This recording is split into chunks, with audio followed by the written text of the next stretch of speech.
प्रिय भक्तगण, आज हम आपको एक कथा का श्रवण करा रहे हूं जो सुनने मात्र से आपके जीवन में सुख, संपत्ति और धन की वर्षा होगी। तो चलिए कथा को प्रारंभ करते हैं। भगवान शिव माता पार्वती से कहते हैं कि इस कहानी को अंत तक जरूर सुनिएगा, तभी आप यह समझ पाएंगे कि जो कुछ मैं कह रहा हूं उसमें कितनी सच्चाई है और क्या आप उसे समझ सकते हैं या नहीं, ये मैं आज देखूंगा। तब माता पार्वती कहती है, कृपया मुझे विस्तार से बताएं। फिर भगवान शिव कहते हैं, हे प्रिय, इसे ध्यान से सुने।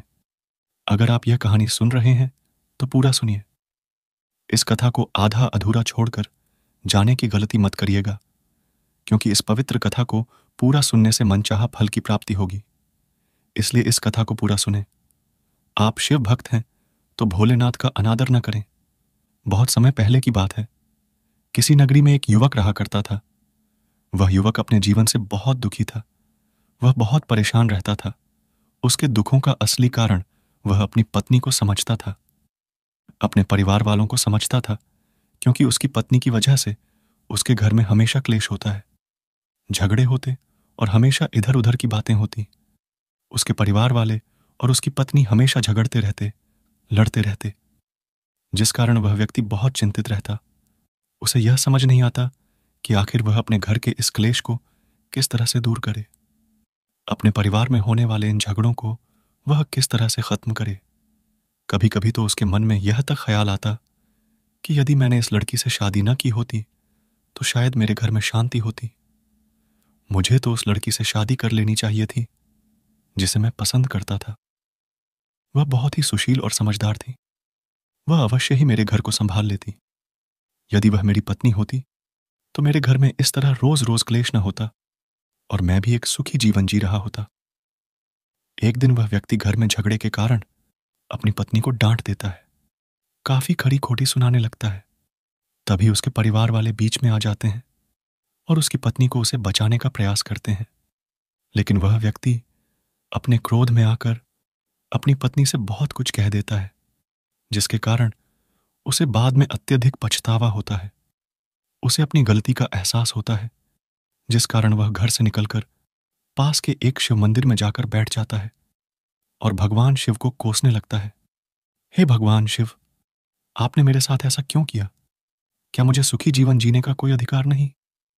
मेरे जीवन का सारा सुख चैन सब कुछ लुट गया है। मेरे घर में आए दिन झगड़े होते रहते हैं, जिस कारण मुझे एक पल भी अपने घर में रहना बिल्कुल पसंद नहीं। आखिर मैंने क्या गलती की थी? आखिर मेरा दोष क्या था जिस कारण मुझे यह जीवन जीना पड़ रहा है? आप तो ज्ञानी हैं। आप तो देवों के देव महादेव हैं। अगर आप चाहते तो मेरा जीवन हमेशा खुशहाली से बना रहता। आखिर आपने मेरे साथ ऐसा क्यों किया? आप तो पहले से ही जानते होंगे कि ऐसा कुछ होगा, तो फिर आपने उसे क्यों नहीं रोका? भगवान शिव को दोष पर दोष दिया जा रहा था। तभी उसी शिव मंदिर से होकर एक सन्यासी गुजर रहे थे। उन्होंने उस व्यक्ति को देखा। वह भगवान शिव को दोष दे रहा था। तभी वे सन्यासी उस व्यक्ति से कहते हैं, बेटा, क्या बात है? तुम इतने दुखी क्यों हो और भगवान शिव को इस तरह से दोष क्यों दे रहे हो? आखिर इनकी क्या गलती है? तभी वह व्यक्ति उन सन्यासी से कहता है, हे महात्मा, मेरे जीवन में दुखों का कारण यही है। यह तो सब जानते थे, फिर भी उन्होंने मेरी शादी उस लड़की से करवा दी, जिसके कारण मेरे घर में रोज क्लेश होता है, झगड़े होते हैं। मेरे परिवार वाले आपस में लड़ते रहते हैं। आखिर मेरे जीवन में इतना दुख क्यों है? तभी वह सन्यासी उस व्यक्ति से कहते हैं, बेटा, तुम्हें क्या लगता है, तुम्हारे जीवन में दुखों का कारण कौन है? महात्मा के इस सवाल का जवाब देते हुए वह व्यक्ति उन महात्मा से कहता है, हे महात्मा, मेरे जीवन का सबसे बड़ा दुख मेरी पत्नी है, जिससे मेरी शादी हुई है, जिसके कारण मेरे घर में हर रोज क्लेश होता है, झगड़े होते हैं। यदि मैंने उससे शादी न की होती, यदि मैंने उससे शादी की होती जिससे मैं प्रेम करता था, जिसे मैं पसंद करता था, तो मेरा जीवन सुखमय होता, मेरा जीवन खुशहाल बना रहता। वह बहुत ही समझदार थी, वह सब कुछ संभाल लेती। तभी वह सन्यासी उस व्यक्ति से कहते हैं, बेटा, जिसकी बात तुम कर रहे हो, जिसे तुम पसंद करते थे, क्या उसकी शादी हो चुकी है? तभी वह व्यक्ति सन्यासी के इस सवाल का जवाब देते हुए कहता है, हाँ महात्मा, अब उसकी शादी हो चुकी है और उसके 2 छोटे बच्चे भी हैं। तभी वह सन्यासी उस व्यक्ति से कहते हैं, बेटा, तो तुम मेरा एक काम करो, तो आज ही उसके घर पर जाओ और यह पता करें कि क्या शादी के बाद उसका पति सुखी है। उस व्यक्ति ने उन महात्मा की बात मान ली। वह तुरंत ही उस लड़की के पास पहुंचा और उसके पति से भी मिला। उसने देखा कि उसके घर में भी यही हाल था। हर रोज झगड़े होते थे, क्लेश होता था, यहां तक कि उसके पति की हालत तो उससे भी बदतर होती जा रही थी। वह इतना देखकर तुरंत ही वापस आया और उसने उन सन्यासी से कहा, हे महात्मा, उस लड़की के पति की हालत तो मुझसे भी बेकार है। उसने तो अपने घर में तांडव मचा रखा है। एक पल के लिए भी कोई शांति नहीं, हर पल केवल झगड़े क्लेश। ऐसे जीवन में भला कोई कैसे जीवित रह सकता है? कोई भला कैसे खुश रह सकता है? तभी सन्यासी उससे कहते हैं, बेटा, तब तो यह अच्छा हुआ कि तुम्हारी शादी उससे नहीं हुई, बल्कि तुम्हारे लिए तो वही लड़की अच्छी है जिससे तुम्हारी शादी हुई है। तभी वह व्यक्ति उन सन्यासी से कहता है, नहीं नहीं महात्मा, मेरी जो पत्नी है वह भी कम नहीं है। उसके कारण घर में हमेशा तनाव बना रहता है, दुख का माहौल रहता है, कोई किसी से खुश नहीं। आप तो मुझे बस कोई ऐसा उपाय बता दीजिए जिससे मेरे जीवन सुखों से भर जाए, मेरे जीवन में और कोई दुख न हो। तभी सन्यासी उससे कहते हैं, बेटा, इस संसार में कोई ऐसा व्यक्ति नहीं जिसके जीवन में दुख न हो, और बिना दुखों के जीवन भी क्या जीवन होता है। यदि तुम्हारे जीवन में दुख नहीं होंगे तो तुम्हें सुख का आभास कैसे होगा? वह सन्यासी की बात काटते हुए व्यक्ति कहता है, नहीं नहीं महात्मा, आप मुझे कोई ऐसा उपाय जरूर बताइए जिससे मेरा जीवन सुखों से भर जाए। मुझे अपने जीवन में और कोई दुख नहीं चाहिए। तभी वह सन्यासी उस व्यक्ति से कहते हैं, ठीक है, मैं तुम्हें इसका उपाय अवश्य बताऊंगा, लेकिन उससे पहले तुम्हें मेरे लिए एक काम करना होगा। तभी वह व्यक्ति उन सन्यासी से कहता है, बताइए महात्मा, मुझे क्या करना होगा? आप जो कहेंगे मैं वह करने के लिए तैयार हूं। तभी वह सन्यासी उस व्यक्ति से कहते हैं, बेटा, तुम जाओ और किसी ऐसे व्यक्ति को ढूंढ कर लाओ जिसके जीवन में कोई दुख न हो, जो केवल हमेशा सुखी रहता हो, जिसका जीवन खुशहाल हो। यदि तुम ऐसे व्यक्ति को ढूंढ लाने में सफल हुए तो मैं तुम्हें वह उपाय अवश्य बताऊंगा। यह सुनकर वह व्यक्ति बड़ा प्रसन्न हुआ और उन सन्यासी से कहने लगा, बस इतनी सी बात, मैं अभी जाता हूं और किसी न किसी एक ऐसे व्यक्ति को अवश्य ढूंढ कर लाऊंगा जो अपने जीवन में सुखी है, जिसके जीवन में कोई दुख नहीं। वह व्यक्ति इतना कहकर वहां से चला गया। वह एक ऐसे व्यक्ति की तलाश कर रहा था जिसके जीवन में कोई दुख न हो, जो हमेशा खुश रहता हो, जिसका जीवन खुशहाली से भरा हो। ढूंढते ढूंढते काफी समय बीत गया। रात का समय हो चुका था। उसने हर छोटे से लेकर बड़े व्यक्ति की तलाश की, लेकिन उसे अब तक कोई भी ऐसा व्यक्ति नहीं मिला था जिसके जीवन में केवल सुख हो, जिसका जीवन खुशहाली से भरा हो। काफी देर तक तलाश करने के बाद वह काफी थक चुका था, जिस कारण उसने सोचा कि आज मैं घर वापस चलता हूं, लेकिन कल फिर मैं इसी तलाश पर फिर निकलूंगा और कोई ना कोई ऐसा व्यक्ति मुझे अवश्य मिल जाएगा जिसका जीवन सुखों से भरा होगा, जो अपने जीवन को खुशहाली से जी रहा होगा। इतना सोचकर जैसे ही वह घर की ओर बढ़ता है, तभी उसे एक व्यक्ति की आवाज सुनाई पड़ती है जो जोरों से हंस रहा था। वह व्यक्ति उस आवाज का पीछा करते हुए उस हंसने वाले व्यक्ति के पास पहुंचा। जब वह उस व्यक्ति के पास पहुंचा तो उसने देखा कि पैर के नीचे एक गरीब व्यक्ति बैठा हुआ है, जिसके पास कुछ भी नहीं है, लेकिन फिर भी वह जोर जोर से हंसता जा रहा है। पहले तो उस व्यक्ति को लगा कि यह कोई पागल होगा, क्योंकि इसके पास तो कुछ है भी नहीं, फिर भी जोर जोर से हंसे जा रहा है। जरूर इसका मानसिक संतुलन खो चुका है। लेकिन तभी उसके मन में उन सन्यासी की कही बात एक बार फिर से खटकने लगी कि तुम एक ऐसे व्यक्ति को ढूंढ लाओ जिसके जीवन में केवल सुख हो, तभी मैं तुम्हें तुम्हारे दुखों से मुक्त करने का तुम्हें उपाय बताऊंगा। यह सोचकर उसने उस गरीब व्यक्ति से यही सवाल किया कि क्या तुम्हारे जीवन में केवल सुख है? नाम करने लगे। वह व्यक्ति यह सब देखकर बड़ा ही आश्चर्यचकित रह गया कि आखिर यह सब क्या हो रहा है। यह तो एक भूखा गरीब व्यक्ति है और भला इसके चरण मेरे गुरु क्यों छू रहे हैं। तभी वह सन्यासी उस व्यक्ति के इस मन की इस शंका को दूर करते हुए कहते हैं, बेटा, यह तो मेरे गुरु हैं। तभी वह व्यक्ति कहता है, महात्मा, लेकिन जैसा आपने कहा था, कोई ऐसा व्यक्ति ढूंढ लाओ जिसके जीवन में केवल सुख ही हो, तब आप मुझे मेरे जीवन के दुखों से मुक्त कर देंगे। तभी वह सन्यासी उस व्यक्ति से कहते हैं, बेटा, अगर तुम यह जानना ही चाहते हो कि तुम अपने दुखों से किस तरह से मुक्त हो सकते हो, उससे पहले तुम यह तो जान लो कि मेरे गुरु के जीवन में हमेशा सुख कैसे रहता है। यह बात तुम उन्हीं से पूछ लो। वह व्यक्ति उन गुरु के पास पहुंचा और उनसे कहने लगा, हे गुरु, आप ही मुझे बताइए कि आपके जीवन में आप सुखी कैसे हैं, आप हमेशा खुशहाल कैसे रहते हैं और अपने जीवन में हम हमेशा केवल खुश कैसे रहें। क्या इसके लिए मुझे संन्यास धारण करना होगा? आप ही की तरह मुझे अपना जीवन अकेले व्यतीत करना होगा? तभी वह गुरु मुस्कुराए और उस व्यक्ति से कहते हैं, बेटा, तुम हर रोज धन कमाने जाते हो, लेकिन तुम यह धन किसके लिए कमा रहे हो? इसके जवाब में व्यक्ति कहता है, हे गुरु, मैं यह धन अपने परिवार के लिए कमा रहा हूं ताकि मैं अपनी पत्नी, अपने बच्चों, अपने माता पिता को खुश रख सकूं, उनकी जरूरतों पूरा कर सकूं, उन्हें 2 वक्त की रोटी दे सकूं। तभी वह गुरु उस व्यक्ति से कहते हैं, अच्छा तो बेटा, तुम मुझे यह बताओ कि तुम किसकी चिंता में रहते हो। तभी वह व्यक्ति इस बात का जवाब देते हुए कहता है, हे गुरु, मैं अपने परिवार की चिंता में रहता हूं। मैं किस तरह से अपने परिवार को खुशहाल बना सकता हूं, किस तरह से अपने परिवार का भविष्य संवार सकता हूं। साथ ही साथ मुझे यह भी चिंता लगी रहती है कि किस तरह से मैं अपनी पत्नी, अपने बच्चों का पालन पोषण करूं, उन्हें अच्छी शिक्षा दूं। तभी वह गुरु उस व्यक्ति से कहते हैं, ठीक है, तो तब तुम मुझे यह बताओ कि तुम खुश कब रहते हो। तभी वह व्यक्ति उन गुरु से कहता है, हे गुरु, जब मेरा पूरा परिवार खुश रहता है, मेरे माता पिता, मेरी पत्नी, मेरे बच्चे, जब इनके चेहरों पर मैं खुशी देखता हूं तो मैं भी अत्यंत खुश होता हूं, मुझे भी बहुत अच्छा लगता है। आगे वह गुरु उस व्यक्ति से कहते हैं, ठीक है, तो अब तुम मुझे यह बताओ कि तुम दुखी कब रहते हो।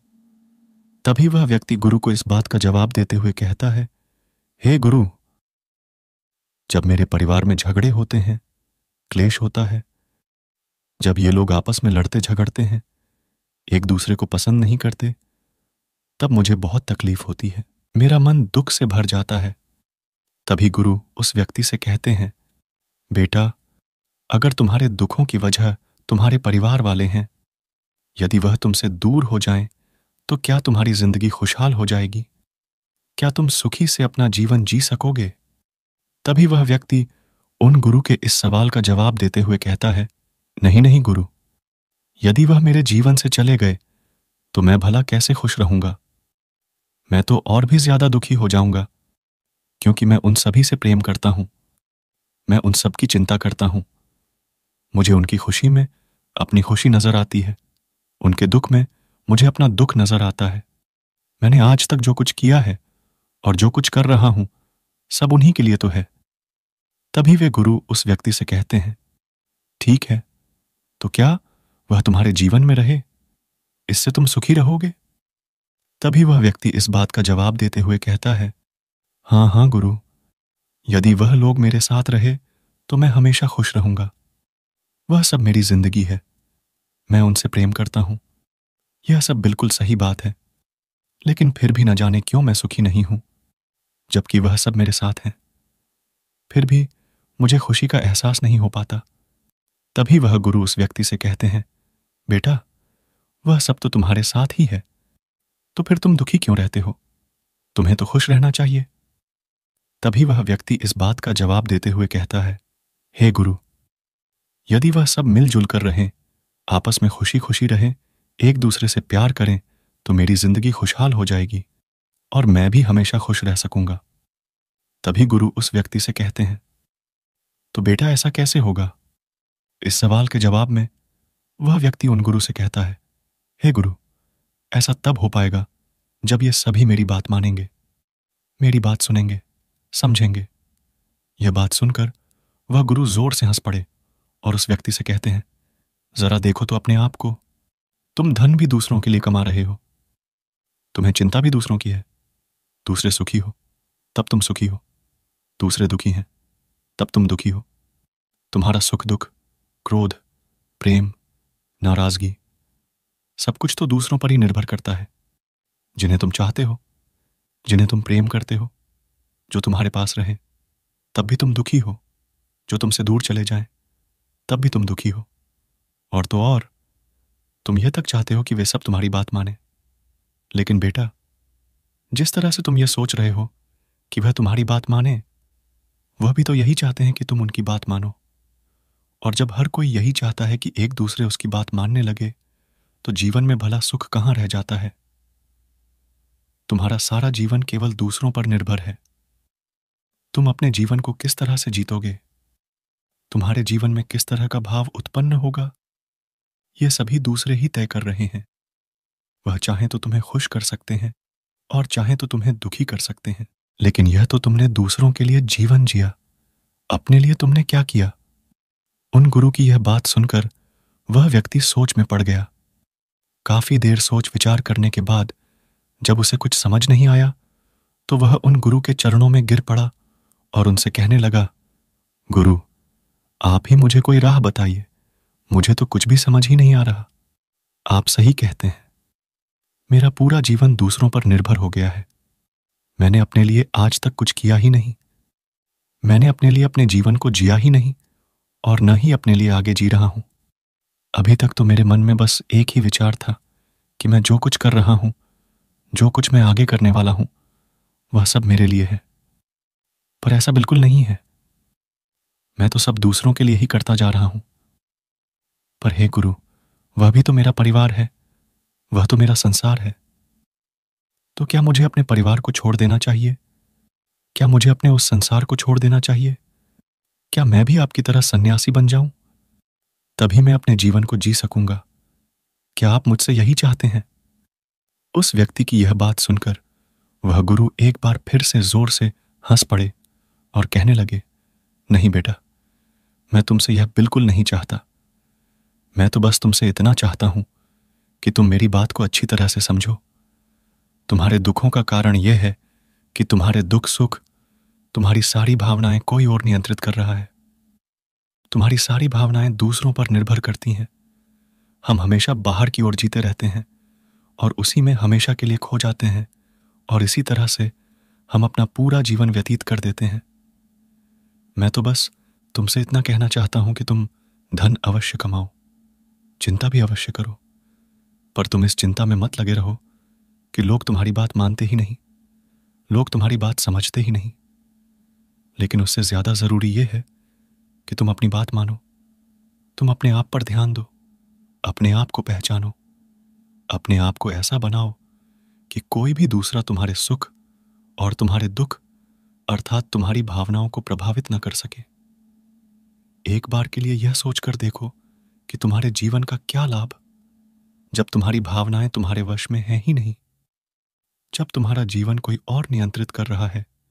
तुमने तो यह सुना ही होगा कि लोग खाली हाथ आते हैं और खाली हाथ ही चले जाते हैं। ऐसे सभी लोग खाली हाथ ही चले जाते हैं जो अपने लिए कुछ नहीं कर पाते, जो अपने लिए कभी जीत तक नहीं पाते। लेकिन जो अपने लिए जीते हैं, वह कभी भी खाली हाथ नहीं जाते। उनके कर्म हमेशा उसके साथ जाते हैं। इस संसार में रहना कोई बुरी बात नहीं, अपने परिवार से प्रेम करना कोई बुरी बात नहीं। लेकिन यदि तुम इस संसार में रह रहे हो तो अपने लिए रहो, अपने परिवार के साथ रह रहे हो तो अपने लिए रहो। उनके सुख दुख का ध्यान रखो, लेकिन निस्वार्थ भाव से कभी यह मत सोचो कि जो कुछ उनके लिए कर रहे हो, वे भी तुम्हारे साथ वैसा ही करेंगे। वे तुम्हारी बात मानेंगे, समझेंगे, तुम्हारे इशारों पर चलेंगे। उस व्यक्ति को उस गुरु की सारी बातें समझ में आ गई। वह समझ चुका था कि वह इस जीवन में जी रहा है, लेकिन वह अपने जीवन को नहीं जिया। उसे तो वह केवल ढो रहा है। इतना कहकर वह व्यक्ति अपने घर की ओर चला जाता है और मन ही मन सोचता है कि हमारा जीवन भी कुछ इसी प्रकार चलता है। हम ऐसे ही अपना जीवन व्यतीत कर रहे हैं। हम सब दुखी हैं और दुखों का कारण ही हम हैं। हम दूसरों में अपना सुख ढूंढते हैं। प्रिय दोस्तों, इस वीडियो को बोलते समय यदि मुझे कोई गलती हुई हो तो माफ करना, और यदि आपको यह कहानी पसंद आए तो इस वीडियो को ज़्यादा से ज़्यादा शेयर करें। हमारे चैनल को अभी तक सब्सक्राइब नहीं किया तो सब्सक्राइब करके बेल आइकन ज़रूर दबाया, और आप कमेंट बॉक्स में हर हर महादेव, जय श्री राम अवश्य लिखें। धन्यवाद आप सभी का।